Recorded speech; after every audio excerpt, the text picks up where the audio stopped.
नमस्कार. आजच्या या विश्लेषणात आपण एका अगदी कळीच्या आणि आपल्या सर्वांच्या जिव्हाळ्याच्या विषयावर बोलणार आहोत.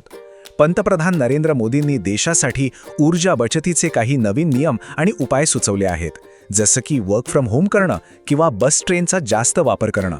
पण ह्या सगळ्यामागे नक्की काय विचार आहे हे आज आपण अगदी सोप्या भाषेत समजून घेणार आहोत. चला थेट मुख्य प्रश्नावरच येऊया.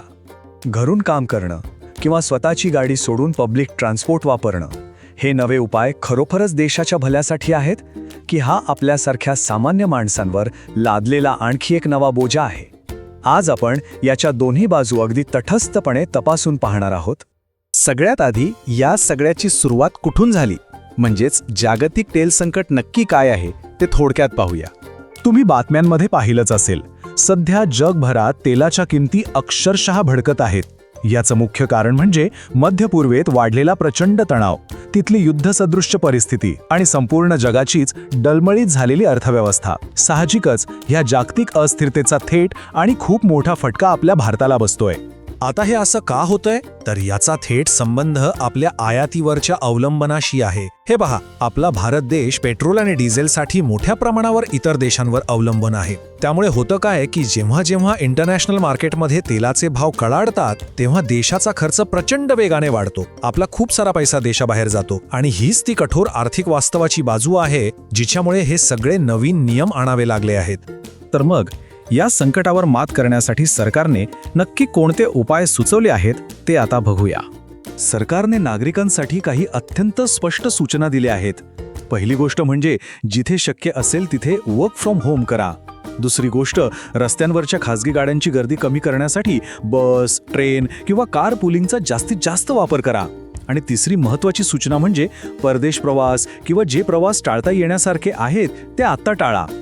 या छोट्या वाटणाऱ्या गोष्टींमधून ऊर्जा वाचवण्याची सवय आपल्या अंगवणी पडावी, हा यामागचा मूळ उद्देश आहे.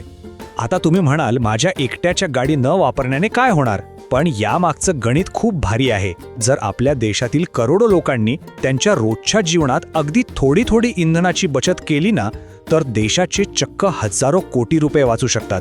म्हणजे आपल्या सामूहिक प्रयत्नांमधून देशाच्या अर्थव्यवस्थेला कसा मोठा आधार मिळू शकतो हे यातून अगदी स्पष्ट होतं. बरं, हे उपाय अंमलात आणले तर त्याचे नक्की काय फायदे होतील तेही आपण समजून घेऊया. फायदे बघायला गेलं तर ते बरेच आहेत. सगळ्यात महत्त्वाचं म्हणजे पेट्रोल आणि डिझेलचा वापर खूप कमी होईल. यातून साहजिकच रस्त्यांवरचं ट्रॅफिक आणि शहरांमधलं जीव घेणं प्रदूषण दोन्ही कमी होईल. शिवाय भारताला तेल आयात करण्यासाठी जे परकीय चलन लागतं त्याची मोठी बचत होऊन अर्थव्यवस्थेला एक मजबूत आधार मिळेल. यासोबतच सार्वजनिक वाहतूक व्यवस्थेलाही एक बूस्ट मिळेल. आणि हो, आपण ही देशासाठी काहीतरी भरीव योगदान देतोय ही भावना नक्कीच सुखावणारी असते, नाही का? आणि हे फायदे फक्त देशाचेच आहेत असं नाही, तर यात तुमचे आमचेही थेट फायदे लपलेले आहेत. वर्क फ्रॉम होमचाच विचार करा ना. यामुळे रोजचा ऑफिसला जाण्या येण्याचा बहुमूल्य वेळ वाचतो आणि सगळ्यात महत्त्वाचं म्हणजे खिशातून जाणारा पेट्रोलचा खर्चही थेट वाचतो. ज्यांना हे घरून काम करणं शक्य आहे त्यांच्यासाठी हा खरंच एक खूप प्रॅक्टिकल आणि सोयीचा पर्याय आहे. पण थांबा, एवढं सगळं चांगलं असेल तर मग लोक याला विरोध का करत आहेत? आता आपण ह्याच्या दुसऱ्या आणि थोड्या अडचणीच्या बाजूकडे वळूया. ही एक प्रतिक्रिया पहा. सरकारने सल्ले देण्यापेक्षा पेट्रोलवरील टॅक्स कमी करायला हवेत. लोकांच्या मनातील खदखद या एकाच वाक्यातून अगदी स्पष्ट होते.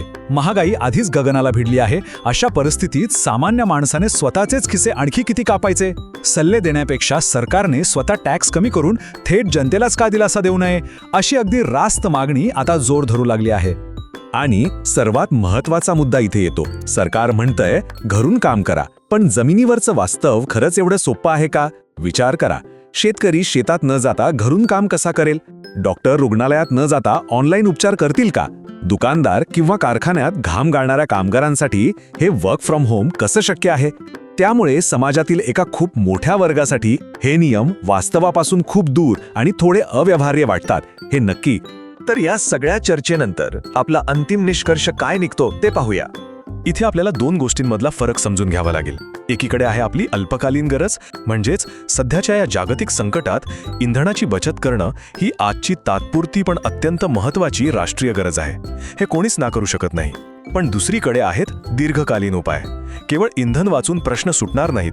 रोजगार वाढवणं, महागाईला आळा घालणं आणि सध्याच्या कर व्यवस्थेत सुधारणा करणं यांसारख्या खोलवर रुजलेल्या प्रश्नांवर आपल्याला कायमस्वरूपी तोडगा काढावाच लागेल. आणि म्हणूनच शेवटी आपण पुन्हा त्याच प्रश्नापाशी येऊन थांबतो. इंधन बचतीचे हे उपाय म्हणजे खऱ्या अर्थाने देशाची आजची गरज आहे की महागाईत आधीच होरपळत असलेल्या सामान्य जनतेवर लादलेला आणखी एक नवा बोजा आहे? नागरी कर्तव्य आणि सरकारची जबाबदारी या दोन्हीमध्ये योग्य समतोल कसा साधायचा हा विचार करायला लावणारा प्रश्न आज मी तुमच्या समोर सोडून जातो. या विश्लेषणात आज माझ्यासोबत जोडले गेल्याबद्दल खूप खूप धन्यवाद.